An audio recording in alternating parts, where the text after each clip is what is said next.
Assalamualaikum warahmatullahi wabarakatuh. Perkenalkan, nama saya Egita Dwi Sinta dari kelas bimbingan penyuluhan Islam A semester 3.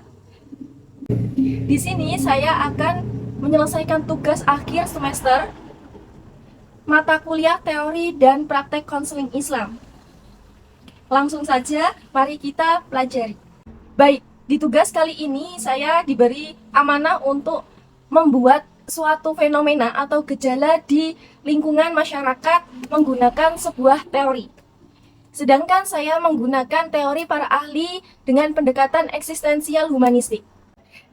Dan fenomena atau gejala yang saya ambil yakni adalah malas belajar. Mari kita ulas satu persatu. Pendekatan eksistensial dan humanistik. Pendekatan eksistensial humanistik, pendekatan yang memperoleh informasi tentang tingkah laku seseorang atau tingkah laku manusia. Nah, di sini saya mengambil contoh tentang malas belajar pada perilaku seseorang atau manusia. Sebelumnya, kita akan mengetahui pengertian dari belajar. Apa sih belajar itu? Nah, belajar adalah proses seseorang memperoleh pengetahuan, bisa jadi memperoleh keterampilan, pemahaman, atau bahkan perilaku baru yang kita dapatkan. Melalui apa? Melalui misalkan yang pertama pengalaman, pembelajaran atau studi, latihan, atau bahkan kita interaksi dengan seseorang satu dengan yang lainnya di lingkungan sekitar kita. Gitu. Nah, sedangkan malas belajar sendiri pengertiannya yaitu kecenderungan atau sikap seseorang yang kurang memiliki motivasi atau keinginan untuk belajar atau proses belajar. Di dalam pendekatan eksistensial humanistik ini mempunyai beberapa konsep utama dan tujuan.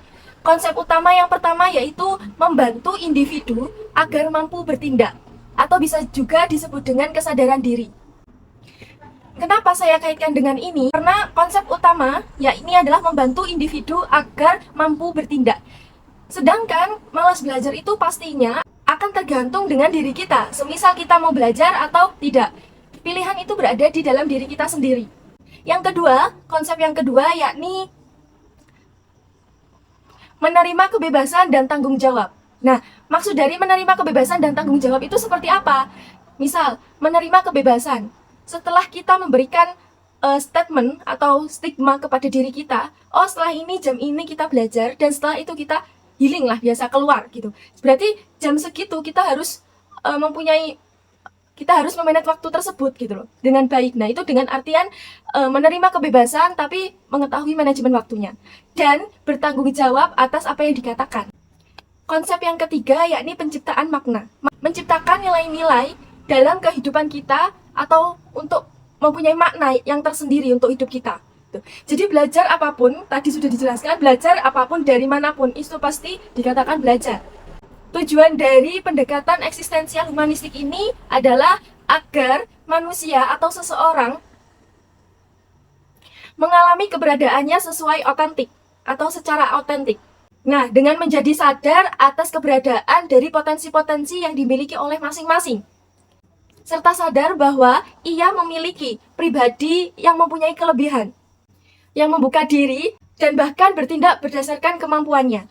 Nah, pelajaran yang didapat dari malas belajar tentang teori pendekatan eksistensial humanistik adalah harus mengerti, harus paham tentang diri kita sendiri. Kita mempunyai pilihan, kita mempunyai tujuan tertentu, kita mempunyai hak-hak tertentu untuk diri kita. Jadi dalam hal teori pendekatan eksistensial humanistik yang saya ambil ini, kata malas belajar itu berada pada diri kita sendiri, tidak disebabkan oleh orang lain. Mungkin cukup sekian. Wassalamualaikum warahmatullahi wabarakatuh.